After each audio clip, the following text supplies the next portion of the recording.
Continuing our series on hypothyroidism, we had discussed about signs and symptoms of hypothyroidism.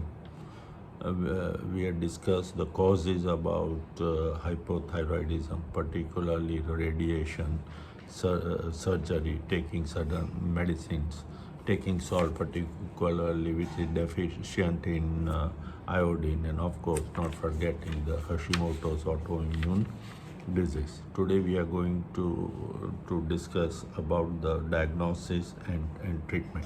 First, in any medical condition, the best thing is about asking the history.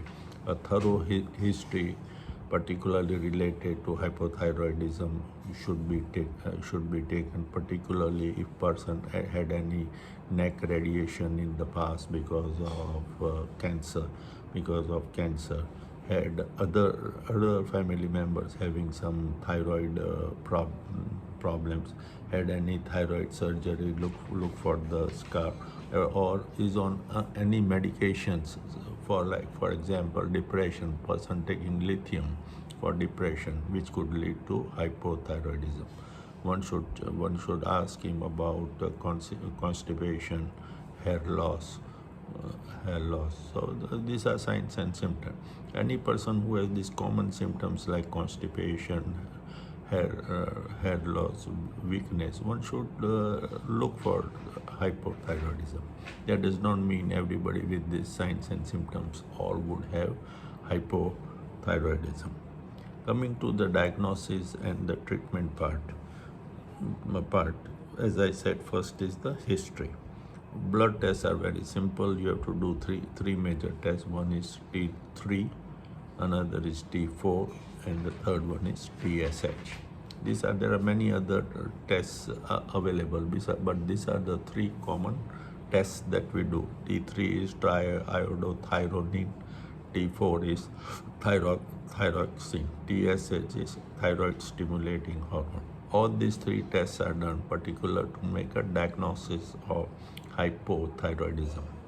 Later on, one can switch the dose with the help of TSH. TSH level will tell us whether the dose that the patient is taking is normal, or it requires to be increased, or it requires to be decreased. Thyroid antibodies are another test which can be checked for.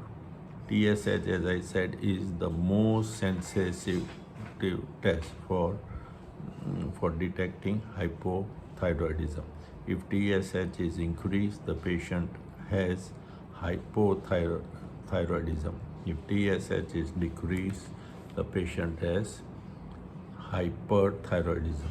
Hyper means that the patient is, or the thyroid gland is overactive. Pituitary gland also produces more TSH,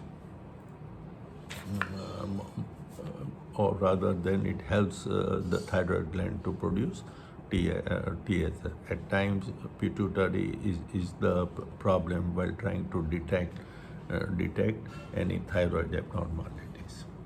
Coming to the treatment, levothyroxine is the treatment of choice. Basically, your body is not producing thyroid, so you have to give thyroid from outside. If you give thyroid from outside in a particular dose, recovery is great. There is a synthetic form of T4. Very, very important. It has to be given for lifelong. It has to be given lifelong. People presume that once the TSH is normal, one can stop. No, you cannot stop. Basically, again, I'm repeating, your body is not producing thyroid hormone, so we are giving it from outside. Medicines can be taken with water. Avoid calcium and iron for at least 4 hours while you take this medication. Again, treatment has to be given lifelong. Don't start the dose without consulting your doctor. particularly in older people, one should start medicine on a lower dose and then gradually increase. Basically, the thyroid hormone itself will increase the heart rate. If you start on a very high dose in older people and if he already has ischemia, then he may end up with a heart problem.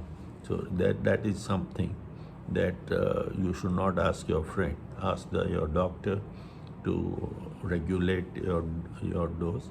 TSH should be done every 1.5 month, and the dose to be basically readjusted.